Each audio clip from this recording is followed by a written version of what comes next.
Hello and welcome, folks. My name is Ryan Chapman. I am normally the co-host of this live stream series along with Mary DeGrazia, but Mary could not be here today, so I will be going at it solo, but we have an awesome guest and we're going to have a great conversation nonetheless. This is the SANS Stay Ahead of Ransomware live stream. We hold this the first Tuesday of every month, and hopefully for the foreseeable future, at 1 p.m. Eastern Time, 10 a.m. Pacific Time. That's what time it is for me right now here in sunny Arizona. We're having some monsoons that are crazy, but otherwise. I am the author and instructor for Forensics 528, Ransomware and Cyber Extortion. I also teach Forensics 610, Reverse Engineering Malware. Most recently, I have been working as a team lead on a threat hunting team at Day Job. Prior to that, I worked for 5 years in incident response consulting. And in doing so, I ran into many, many individuals from whom I learned a ton and just absolutely loved working with. One of those is our special guest today, Mr. John Wood from Palo Alto Networks Unit 42. Good afternoon, everybody. Hey, John. It's good to see you, man. You too, brother. So a little bit about John. He worked for the FBI for 23 years, right? Yeah, 23 and a half, something like that. And then something like 17 in the cybercrimes division. Yeah, that's about right. Yeah, worked on the Snowden case, a couple of other high-profile cases, after which he moved into incident response consulting, where we actually worked together. In fact, I reported to John for, about 3 years, I feel? Yeah, about 3. Yeah, he was my boss man. Told me what to do, and I went and did it. So John and I both have experience with Scattered Spider, who we'll be discussing today. Just a note, a little disclaimer. We cannot discuss any specific details regarding cases that we've worked. Everything that we're going to be talking about today is publicly available, publicly disclosed. We're not going to be dropping any, earth-shattering, by the way, this happened on this particular case, and we're not doing that. So I'd like to welcome the audience. Thank you, everyone, for tuning in. I would love for everyone to interact with us throughout the show. If you could, just so you see right there, like Jennifer posted, let us know where you're tuning in from. Where do you hail in this crazy world of ours? I love to see the world appeal that these SANS live streams have. We have people coming in from all over the planet, and I'm excited to see where you're coming in. So, type that up to us. Also, please do not be apprehensive to post questions throughout. We're never able to get to every question. It's just not going to happen. But the more questions, the better. We can pick out the ones that jive with the conversation the best, and we will for sure do our best to answer those selected questions. We'll typically put them on the screen, so just a heads up. And with that being said, the topic of the show today, as alluded to, is Scattered Spider, known by a number of different names. Muddled Libra is what John's team over at Palo Alto calls them. And there's a couple others around, but you most likely have heard them under the CrowdStrike term, Scattered Spider. They are a group that is financially motivated. They came onto the scene in 2022, engaged in ransomware operations in 2023 to the current time, and they've basically shaken up the game. Essentially, as John and I can both attest to, I will use this phrase probably multiple times today. All right, so bear with me. You're going to hear this a lot. But incident response, the various case types eventually become like slow pitch softball for the responders, not for the victims. For them, it's a horrible, horrible endeavor, probably the worst day or days or weeks or months of their lives. But when you're working as an IR consultant and you work a ransomware case, it's become okay, they did this and this and this. They used this tool, this TTP. Yeah, it's ransomware. Got it. However, the introduction of Scattered Spider into the realm has changed quite a bit. So let's talk about Scattered Spider and essentially the shakeup that they have caused and are continuing to cause. We'll begin with you, John. If you could just explain a little bit about, who is Scattered Spider? Yeah, so we as investigators, IR folks, we love threat intel folks. We love to put people and things into these little nice, neat little buckets or packages, right? So we like to call a group this, and we like to attribute an attack to this group or whatever. But, a lot of, other than the organized groups like, you know, let's say the BlackCat or whatever, you know, they're not even that organized in that, you know, they're hiring subcontractors of the place. Well, you know, have an initial access broker, you have, you know, an affiliate doing a lot of the work. Well, I think this group is a little bit different. They are kind of a loosely fit conglomerate of folks. It's not really, you know, we love to call them a group, but, you know, they're guys that will work together at times. I don't know that we can really say that they, you know, are a group, but they're guys that work together at times, much more loosely organized than a lot of our typical ransomware groups. And they're you know, they collaborate, excuse me. They collaborate a lot, and they have a certain skill set, right? They're very strong technically, but I think one of the things that sets them apart is really the social engineering aspect of what they do. So, you know, 4 years ago or somewhere in that range, you know, ransomware was just encryption. There was no data theft involved. And then someone came up with the idea, I believe it might have been REvil, I can't remember exactly who it was, came up with the idea that, hey, you know, this is getting stale. People have backups. They're dealing with our issues. Let's start stealing data. So they started doing it. And then all of a sudden, everybody started doing it because it worked. Well, this group kind of falls into that, you know, that group that thinks of new things. They're very creative, right? So they have jumped into and are very good at social engineering.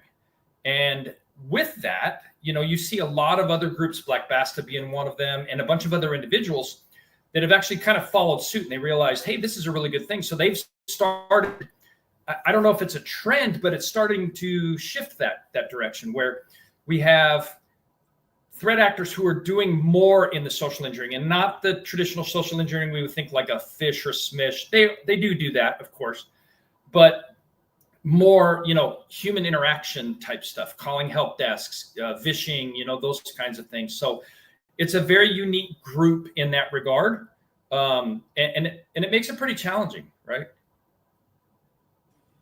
Makes it very challenging, and that's why we're here today to talk about how is it making things challenging. And for anyone who's done research on the group, or especially if you've ever had to work a case, then you know exactly what we're talking about.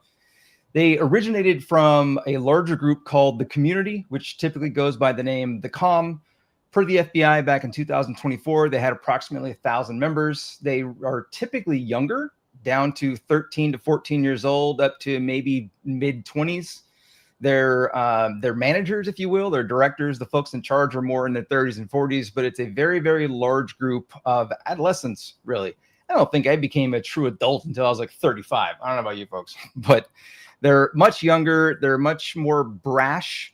And the COM itself is involved in a number of let's call it nefarious things, including violence as a service, like physical real world violence. I will digress on some of these specifics, but up to and including basically horrendous crimes. Scattered Spider is unique in that they are mostly English speaking. They're believed to hail from the US, the UK, and Canada. And they are, see, I had a note here that I wanted to mention. Oh, they're resilient, very resilient, although many ransomware groups these days are, or those who interact with ransomware groups, I should say. There were a number of arrests for Scattered Spider, specifically in 2024. The suspected leader of the group was arrested. We also had another group member arrested in Spain. At the time, they were holding $27 million in Bitcoin.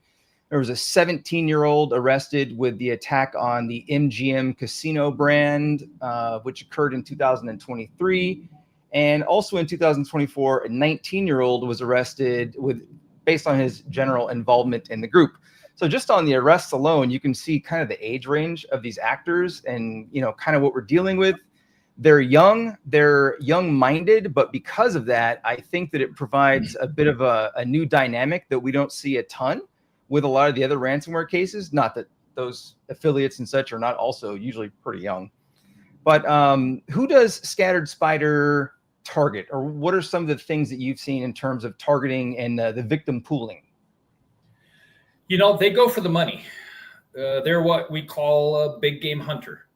That's another thing that's very unique about this group is that, we all know, we've seen from the press that they attacked some of the casinos, the MGM Grand, Caesars Entertainment out in Las Vegas. They're unique in that they target a specific victim that they're going after, right? And that ties into the whole social engineering and how they structure their attacks and so forth. Most ransomware is a crime of opportunity. A person had some piece of equipment that had some vulnerability on it. An initial access broker scanned it, found it, exploited it, set up persistence, and then sold access, right? It's just random victims, and all of the run-of-the-mill groups, operate that way. This group says, hey, I know who has the money. Las Vegas has the money. Let's go hit them. They're the casinos. They got all the money. Let's go out hit them. And then they start to do their research, right? They're going to find out, let's go out to the dark web. Let's see if we can find credentials that are sitting out there. Let's see if we can find intel. They're using all the social media. Let's do research on who is who and what type of access they would have. And then they start hitting, the help desk to try to reset passwords or reset MFA or, whatever their particular attack is going to be. The COM does a lot of SIM swapping, and that's what we were seeing in the earlier, more so the earlier, not that they're not doing it still, Scattered Spider cases. They were gaining access to basically switching out SIM cards, social engineering. Also, they were doing physical, I guess you can call it a physical attack, where they were going into certain telecom stores and literally stealing what are generally referred to as their supervisor tablets, which are capable of switching and swapping over accounts, right? So in the SIM swapping, one of the things that was an early on prevention method was to have your security awareness training be updated and to train your users on doing things like enforcing PINs or passwords on their accounts. Specifically for account transference, depending on your mobile provider, you can make those requests, whether they'll be actually adhered to or whether Scattered Spider will simply just pay off someone in one of the retail stores to perform the swap, which, they're not going to review a process anyway, may or may not help. Another thing is not using SMS-based MFA. MFA resistance, or I should say, the concept of MFA resistance was really not a thing for them. They were really good at swapping out phones. I was actually on a call one day with a client that was, we were engaged in the Scattered Spider case, and the call went dead and just ran, just dropped. 15 minutes later, that same person calls me back from another number and tells me that they were SIM swapped, that they literally received an email like right when the phone call dropped that said your account SIM your eSIM has been changed. And I was like, oh man. So they're super persistent. They are, there's some articles on the web that, note, hey, Scattered Spider, if you just work really hard for prevention, if they can't get in, they'll move on to the next target. Not so much. They're very persistent. They initially were heavily targeting telecom providers along with business process outsourcing organizations. With the telecoms, it was dastardly because they were getting access to various telecom systems and databases and using those to perform further SIM swaps and otherwise gain intel on users within an organization. As John noted, when they target their users, they will target primarily folks that are usually high up in IT. And they do so because they want those elevated permissions once they get into the account. And they were one of the first groups that I ever saw, and for that matter, I think that I personally have really seen do this. They like to get into your SSO providers. So one of the initial ways they were getting into organizations was via the Octopus phishing kit. And in fact, that was a name that was initially attributed to the group. They were calling them Octopus, but that was really the campaign they were engaged in. And a big part of that was they were trying to get into Okta within organizations because they knew that if they targeted a highly elevated IT admin personnel, what have you, and they get into Okta or whatever SSO program, they're going to then see this big, beautiful list of all the applications. And we're talking like platform as a service, your cloud-based stuff, your CAS, all the things that most ransomware groups these days and in the past really haven't gone into for the most part. They are getting into, like Snowflake systems, which is basically a database of databases, and just wreaking havoc and establishing persistence on so many different fronts that it completely changed the way that we in the IR or threat hunting communities have to respond to them, because we have to spin up dedicated groups. Let's have one subgroup look into your AWS, your GCP, your Azure. One of them look into your GitHub or your GitLab, because they're getting in there. And just overall being not just a nuisance, but like a very, very thorough saturation of your environment. They moved on from BPOs and telecoms to finance and gaming. There was, of course, the casino attacks, as John mentioned. Most recently, there were 3 large UK-based retailers that they have been attributed to. And overall, them being involved with ransomware has just become a huge, huge problem. So I'm going to check to see if we have any questions thus far in the chat. We also saw, at least in one instance, where one of these threat actors had access to an employee, had an insider that they were paying to get SIM cards, SIM cards for specific numbers. Going to drop a cue for us to start. Here we go.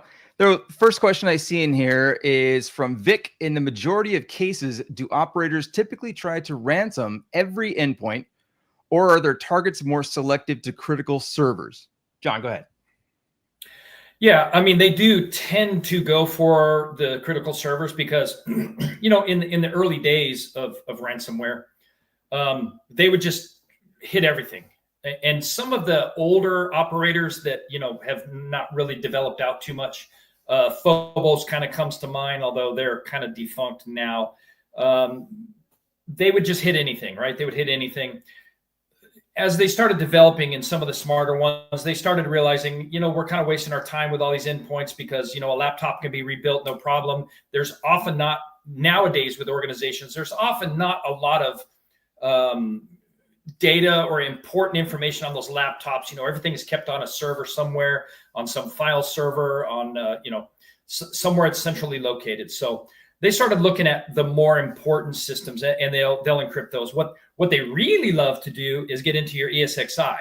They'll get onto your virtual machine hosts, and they will encrypt those data stores and take out everything that's on that data store, all of your virtual machines all at once. And they encrypt it from head to toe. The whole VMDK is getting encrypted. It's not just, certain user areas on an operating system, right? So they love doing that. So that's a big target for them.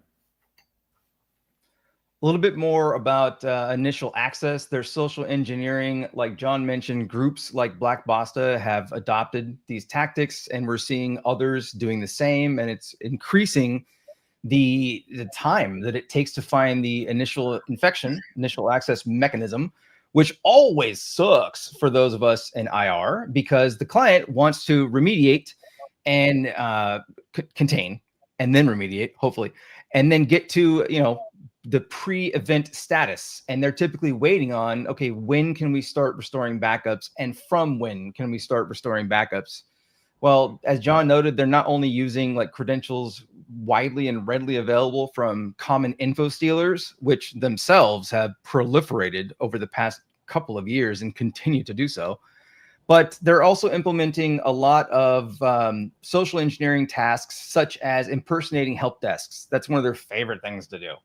So they love to impersonate help desks. They will do so maybe via MS Teams, and externally communicate to your end users, either via a chat or an actual call. And because they're English speaking, and because they're so good at their tradecraft, they are very, very persuasive in getting help desk employees. And this happens even more so with third-party help desks that might be hired by your organization. to just outright reset passwords, or for that matter, to reset MFA settings, or perhaps both of them on the same call. So one of the things that I think this was one of yours, John, that on one of my earlier scattered spider cases was, a really good way to help with prevention is to provide security awareness training specifically to your help desk, along with the folks in the IT concerning your help desk, and implement processes that are a little more robust. So help desk employees were thought, and have still thought, to have been compromised by Scattered Spider in terms of just, I'll give you a bunch of money and you make a bunch of resets and we move on with life. If you have a help desk environment where the help desk employees can reset MFA settings, perhaps you require a process where that has oversight by a manager. Is that scalable within your organization? For your user verification, does the user simply have to give an employee number? Scattered Spider gathers those by the dozens or hundreds. Yeah. Like, that's easy for them. Video calls, requiring video calls, that's becoming a problem because of AI. I mean, there's a lot of things to look into here, but as far as your help desks and your users and the interactions between those two, you need to be very careful about allowing those interactions to allow initial access. So, John, any general things you want to talk about in terms of like help desk, social engineering? Yeah, sure. So help desk, also another important point is making sure that the help, with companies that are big and have a robust, 10, 20 person help desk going on at any time, or even a little bit smaller, you need to be communicating with each other, when you see something like this come across. In a Scattered Spider case that I handled, we actually saw the threat actor calling, getting a little bit of information here and there. And this threat actor called, I think it was 35 times to the help desk. This is not, most people think, oh, they call the help desk and they just call one time and then they get the information they want. No, it's this series of things, I kind of equate it to, testing, like a red team test against a website. Let's see what fields this will accept, what kind of data, structured, unstructured, what returns do we get, so that we know, oh, we have a good user because this is giving us a return that username is not good, or username is good, or password is not good, whatever. Doing kind of an initial triage of what is needed. The threat actor calls and says, hi, I'm Joe Blow and I need to reset my password. And then, and this is my username. And the user says, or the help desk operator says, well, I need your employee ID. Oh, I don't have my employee ID. Where do I get that from? Well, you need to get that from HR. Okay. So then they start targeting HR people and then getting information from HR people. So now they know what they have to have in order to reset this. And they start researching that and finding that. And then they go back to the help desk and the help desk says, okay, well, we also need this. And then they go out and find this. And we've seen them even moving from one help desk person to the next. They'll call this person and this person gets a little suspicious and maybe hangs up on them or something like that. And then when they call back in a little bit, if this person answers, they just hang up on them and then keep calling back until they get a different person, right? So help desk talking to each other is really important. Hey, I just had a call, have a Slack channel or whatever. I just got a call from a dude that, did X, Y, and Z, ask this. So keep, be aware that we may be getting attacked, at some point. They're probing us, have that communication amongst your team. That's really big.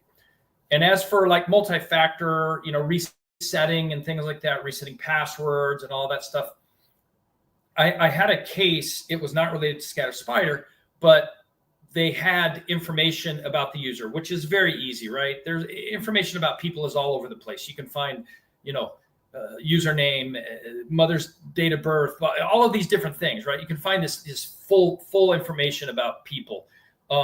So when you're doing verification or validation, don't use those kinds of things to verify.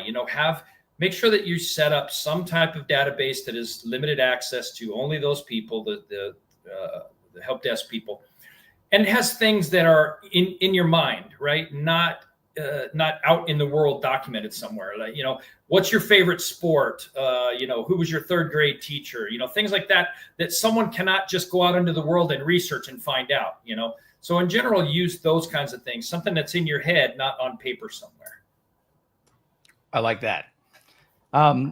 If MFA settings cannot be rejiggered by the group, one of the things that they've been doing for a couple of years now also is using attacker in the middle proxies, most notoriously Evil Jinx, which initially was created based on Nginx, and essentially the newer version 2 is not based on Nginx. It's their own code base. But it basically allows bypassing of MFA. Not technically bypassing, it allows the threat actor to just use MFA, quote unquote, correctly. So what it typically does is sets up in the middle. The threat actor will set up a spoofed domain, and they will typically redirect, or I should say direct, the users to those via smishing, via SMS phishing. They like to create domains that usually have like the organization or entity's name in it, and then something like -SSO or -helpdesk or -Okta or something like that. And once they get the user to click on that, which is usually outside the purview of your security teams because it's typically sent to their phones, and many of those are bring your own device or otherwise don't have full tunnel VPNs and things of that nature. The user is presented with a replica, literally, of the page that the threat actor is trying to actually have you log into.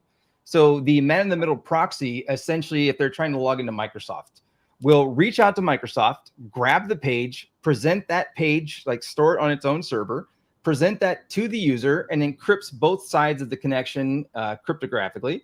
The user then sees literally the exact page they're trying to log into. When they do log in and they receive their MFA prompt, that comes back from the targeted site to the man-in-the-middle proxy, like Evil Jinx 2, and then is redirected to the user.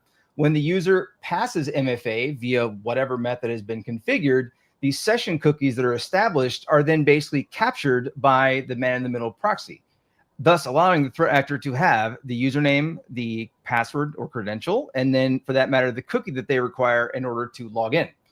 To prevent that, you can move to things like FIDO2 compliant physical keys. You can look at using machine certificates that only allow very specific machines within the environment to connect to those services. How often have you been seeing those types of attacks, John? We see a lot of those with BEC type cases. We see a lot of, redirecting of funds, attempting to get access into accounts. If there's no value to the account, they'll use the account to further attack, whenever you're sending something out. So really, we see a lot of that when it comes to M365 type of attacks. And if a threat actor gets access to a particular account and that account really doesn't have access to money, not a whole lot of value, then they'll start using that account to actually start phishing within the environment because, it comes from Joe at, PaloAltoNetworks.com. Well, it looks legit. And when you look at it, hey, this is legit, right? It's just not the actual user. So it holds a little bit more credibility with a lot of people. So they will use those accounts to further entrench themselves into an environment. Yeah. So we've been spending a lot of time talking about initial access for the reason being that, in a perfect world, we would simply prevent this group and groups like it from ever getting in. Like, just tell them to stop. In that capacity, I am going to share a link with our backstage crew. This is an article from Google Mandiant, on hardening tips for Scattered Spider, specifically some call it a subgroup, some say it is Scattered Spider. There's debate there, but basically the group they've been tracking as UNC 3944. It is a solid hardening guide. It has a number of things in relation to MFA registration, strong authentication, using things like conditional access policies, like actually using them and actually enforcing them, and not going in and setting up a ton of exclusions to them, which we find all the time, by the way. So something definitely to check out. If you've not seen that resource, it has been shared via the YouTube and LinkedIn stream. So make sure you check out that article. It's a good one. How are they network-wise? What are some of the egressing points that you've seen in general or heard of in relation to them? So we've seen a number of different things. And remember, we like to say, hey, this is scattered spider, and they always do the same thing all the time, but it's really not like that. They'll use different things. rclone is a favorite. They love to use rclone to exfiltrate data. They will also, even if they have this available to them, some organizations will block this, access to like mega.io, mega.nz, whatever, and file share type websites. They'll actually use a browser just to exfiltrate data through any typical file share. It is a lot of organizations' policy not to allow that, so we have seen that fail, and then they have to go to a backup thing. But they're pretty resilient in the way that they can pivot into new different things. They don't have one way to fry that fish. They have 6 or 8. They'll find a way to get it out. But they like rclone, which is not a surprise. We see a lot of threat actors using rclone to exfiltrate data. It's a very common tool. Anytime you see rclone, we almost always look at it as at minimum suspicious, but likely malicious. It can be very difficult to detect where they're coming from or to detect them when you're in your environment, because unlike many ransomware groups, actually kind of like many ransomware groups these days, they are very good at switching up their infrastructure. So for a couple of years, actually, they were, I don't know about predominantly, but I'll say heavily using a VPN provider called Mullvad, Mullvad. And they were coming in via the Mullvad IPs. And so organizations who have the threat intel capacity to look up IPs and associate them to potential VPN services, a tool that I highly recommend for doing that type of work is Spur, spur.us. Here, I'll drop that in the chat here. Check out Spur. You can create an account and do free lookups there for bulk and API, commercial options and whatnot. But by identifying a large group of Mullvad IPs on some of the cases I've been privy to, then it can be a little bit, I don't want to say easier, but a little more doable to identify potential other entry points, especially into your disparate environments, like your cloud-based environments, your AWS, your Azure, and whatnot. They, not fully, but they switch to, and per se, using residential proxies. And that is a huge pain in the rear. So, John, what's a residential proxy? Well, residential proxy is essentially a, home users have routers and devices that have been, compromised, had some kind of vulnerability on them. And, we've seen a number of different groups. We see APT groups. The Chinese love to use this. The Russians used to love these. They have their own residential proxy networks. And then we also see, financially motivated threat actors that have, residential proxies as well, where they're not getting into their actual environment. They don't care about that, right? It's a home user. So they will use that as a bounce off point, right? So it just keeps the tracking a little bit more difficult when you see a charter.com or whatever address or, whatever. It doesn't look as suspicious. Oh, well, this is probably a home user. It makes sense. We're not seeing something come directly from like, some commercial proxy, which they used to use. They used to like to use, ExpressVPN, other VPN type services. So we would see them using those commercial things. And then it was always kind of a tip off. Okay, well, this is suspicious. This is what they like to use. And then they kind of went over into the residential proxy, and it makes it a little bit more difficult to track them. So yeah, I mean, it's always an arms race. They find something to do, we find a way to counter it, then they find another thing, and then we find a way to counter it. It's just constantly, an arms race. While we're talking, the folks at Palo Alto Networks Unit 42 of the umbrella under which John's IR consulting team resides, again, they refer to Scattered Spider as Muddled Libra. And I'm going to share an article here. Well, I'm going to put it for the backstage folks. They're going to share it. And this is an article for the threat group assessment on Muddled Libra, aka Scattered Spider, that was last updated May 16th. So what, 2-3 weeks ago. And it's a great resource for learning a little bit more about some of the tools that they implement, some of the tools that they utilize. They're very good at using, for example, internal proxies. So if they're able to make their way to a particular host that is maybe of high criticality and thus does not have direct internet access, they will use, like, for example, SOC 5 proxies. And like one being common for them, System BC is the name of it. And they will utilize either a PowerShell version of it, a Python version of it, or an executable version of it. And they'll basically relay the traffic from the host that can't go directly to the internet to a host that can, and then they'll go outward that way. So we've seen them deploying a number of proxy services. They'll also use rootkits fairly commonly. They use the BDevil rootkit. I ran into one of those cases in Linux environments.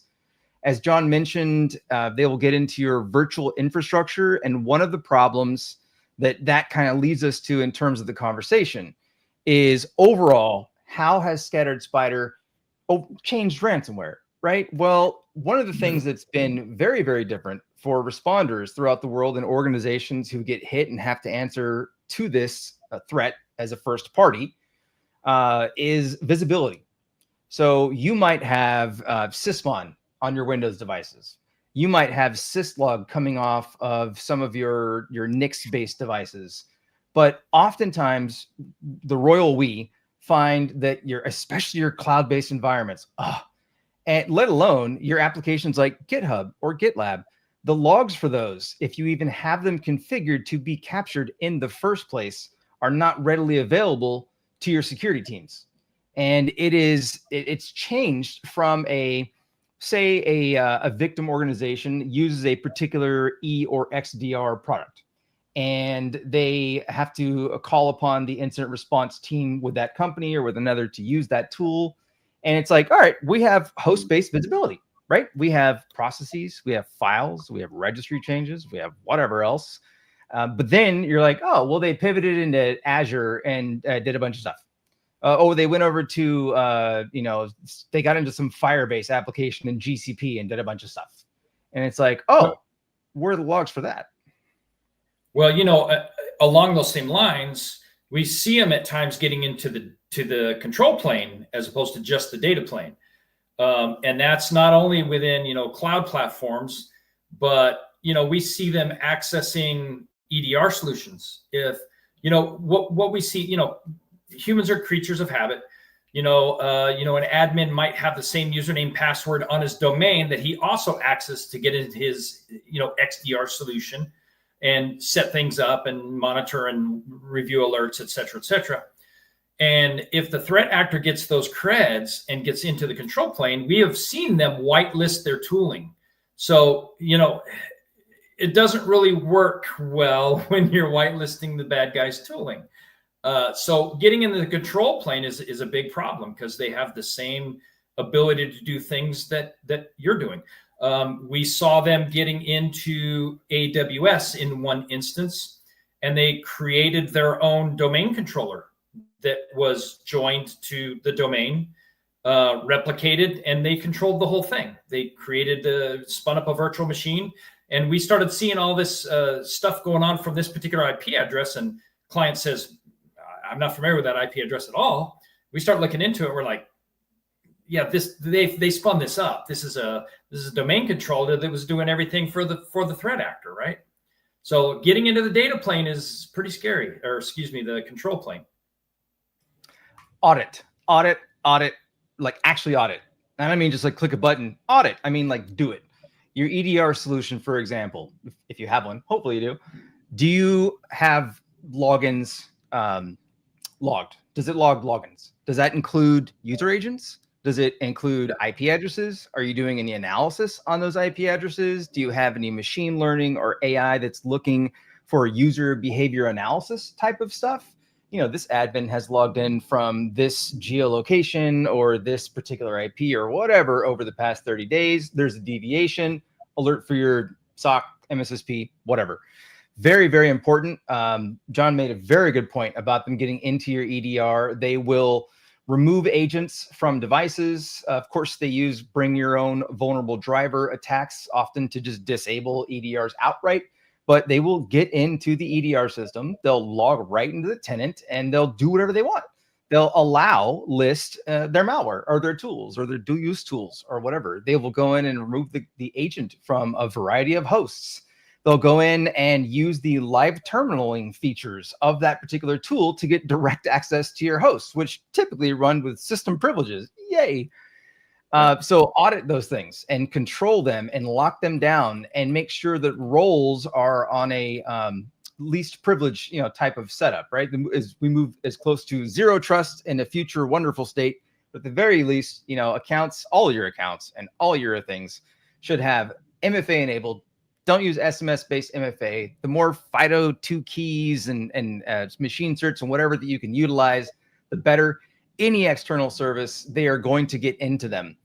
Let's talk about some of the more advanced tactics that they've utilized in order to scour and hide while doing so in some of your tooling that you might not be familiar with, especially with general ransomware, whatever general or normal, right, ransomware cases are.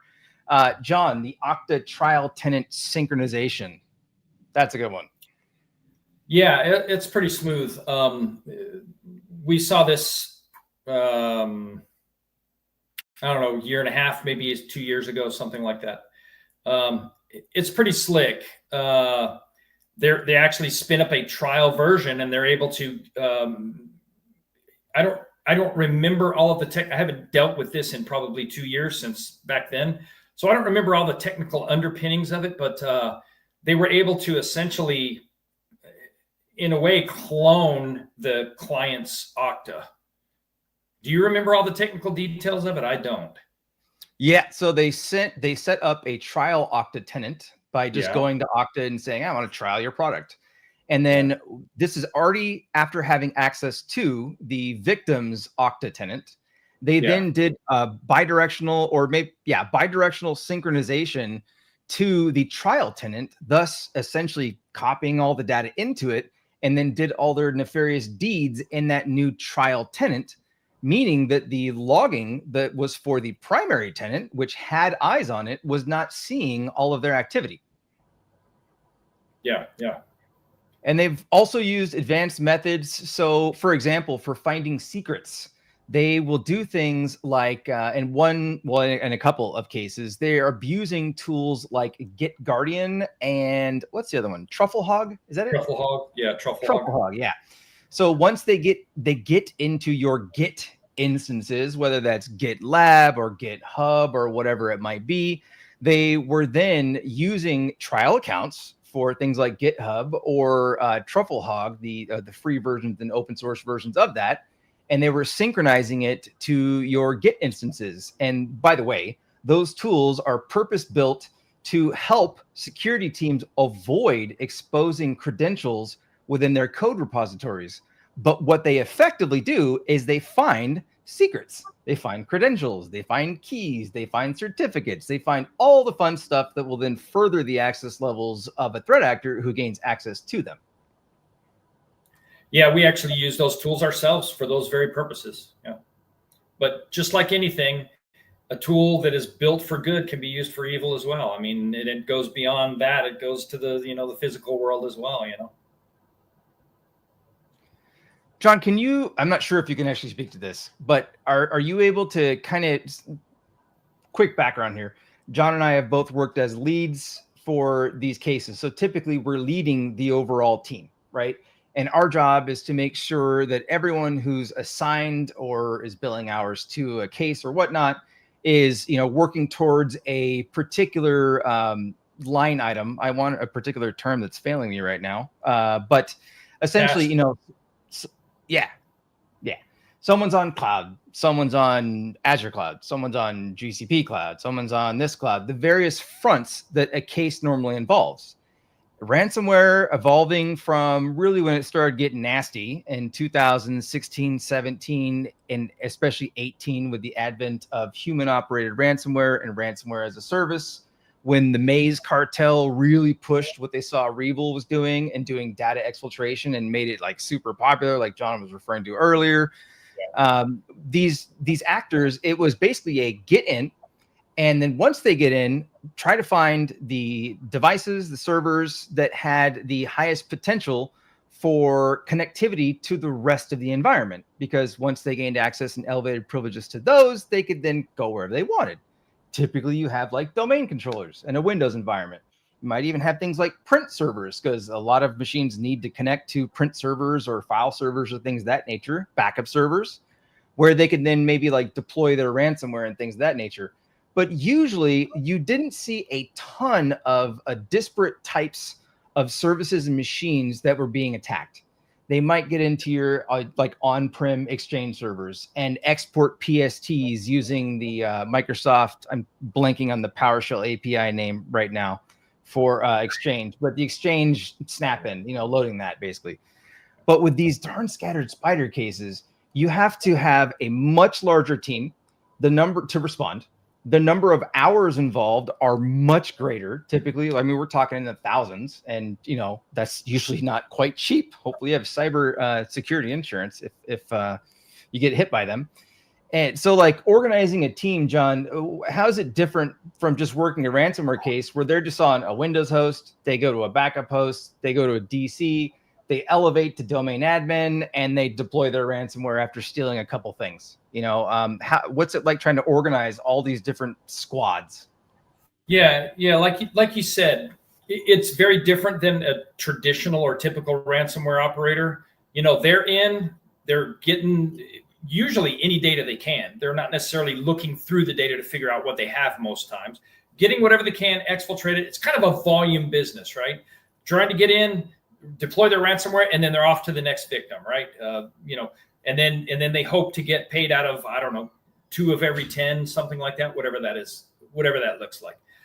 This group is more of a persistent long-term group. And, we can almost profile a lot of these traditional threat actors, pick your group. And they're going to get in on the endpoints, and they're going to do what they're going to do. We almost always know exactly what they're going to do. We can almost pinpoint it. Can always say, well, if you have this, this technology, we're seeing attacks on this recently, so this is likely going to be our patient zero, whatever. Well, with the scatter spider threat actors, it's a little bit different, right? Because like you said, they understand all the different technologies. They're going to get around into all of your other technologies. Normal, let's say a Black Basta attack, it's not going to involve email, rarely ever. And if it is, it's just a fish that gives you access to the endpoint. They don't care about email, but your scatter spider threat actors will get into email, right? Almost always we can look at a RansomHub case, let's say, and say, well, they didn't likely get into your email. That's just not what they do. So we can kind of focus on the things that we know that they do. We have a profile, we have an understanding of what they do, and then we just focus on those things, right? And then if we see something that leads us back into something that is abnormal, then we go back into that, right? But in general, the scatter spider guys, there's no boundaries. They'll get into email, they get into all your cloud, anything up in your cloud, like you said, control plane, data plane, they'll get into all of your technologies.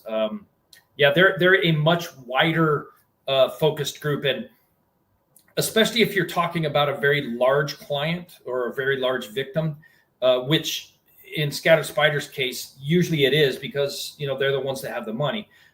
You do have large teams, and you have to segregate those teams out. You get if you have an overall incident commander, then you're going to have all of your different groups. You're going to have a lead that's going to run your Azure work stream. You're going to have maybe a lead with your AWS work stream. You're going to have a lead with EDR. You're going to have a lead with endpoint forensics. You're going to have leads to all of those. It's not much different than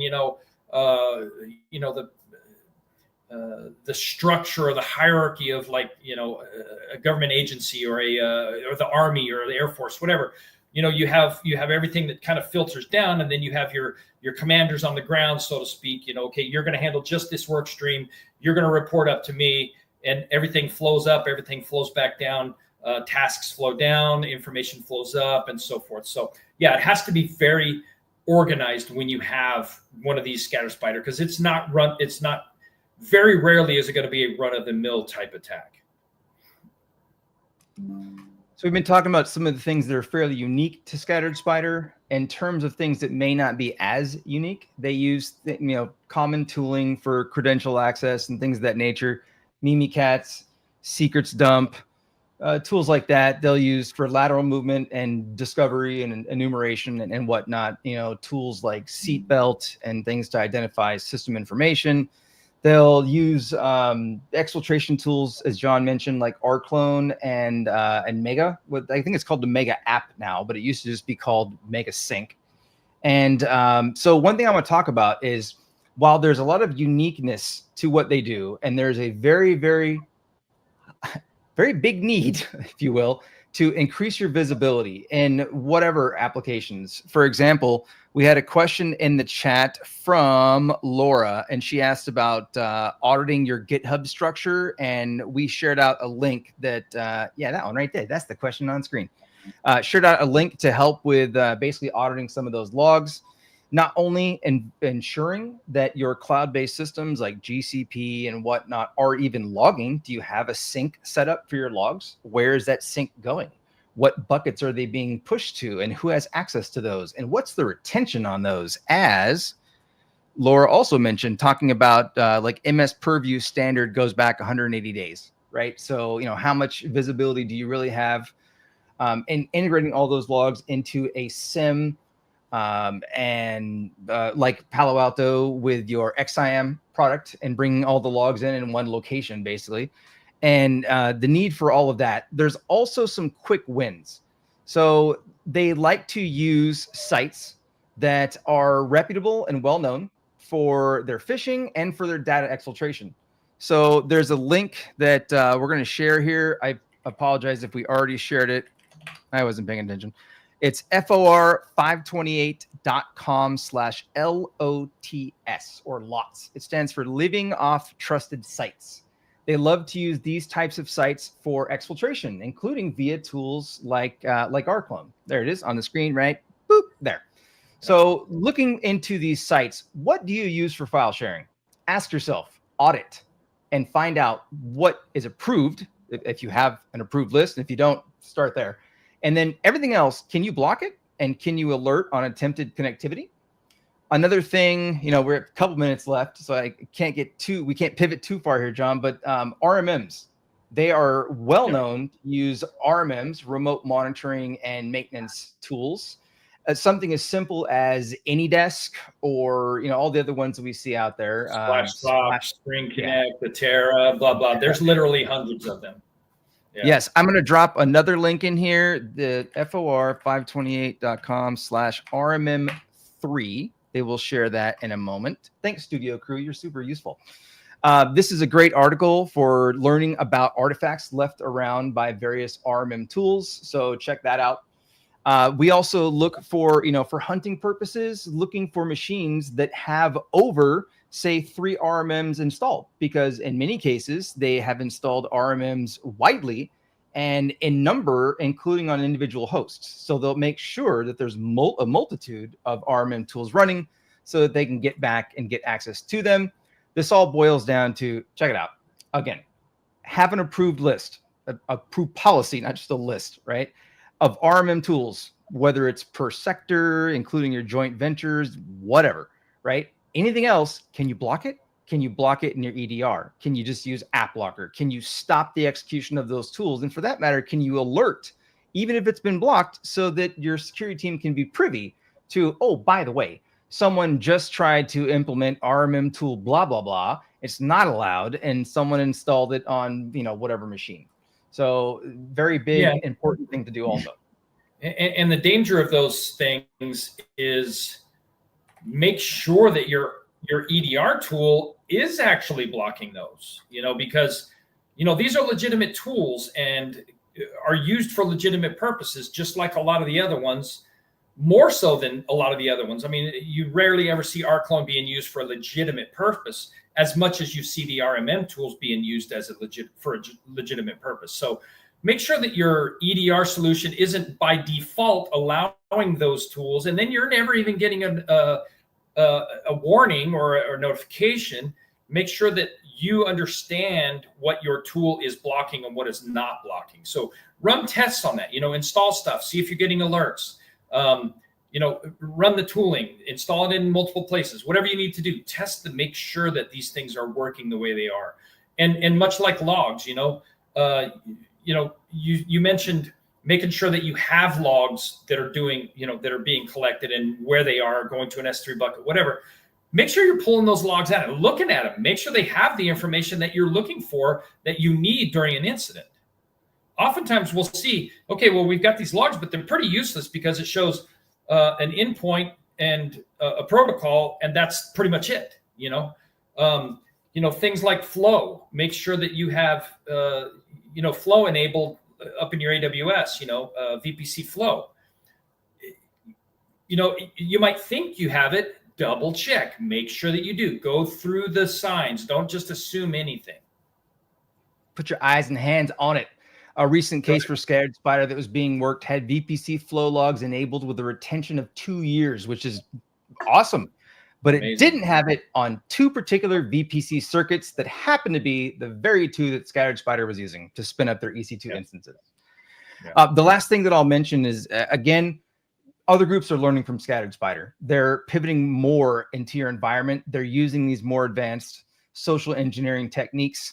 Another thing that we're going to post here in the various chats is how you can potentially block external communication via MS Teams. So not allowing other external orgs to communicate into your user base can be a huge savior. And if you say, well, we have groups with whom we need to interact that are external, it includes allow listing. So go read that article.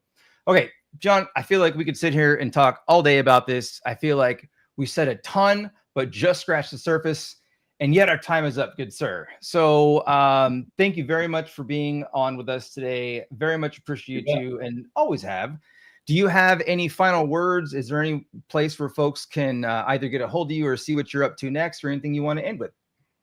No, I pretty much stay to myself. I'm one of those old guys that doesn't do all the social media stuff. I have a little LinkedIn. That's really about it. But, my time is my time. When I go home, I'm done.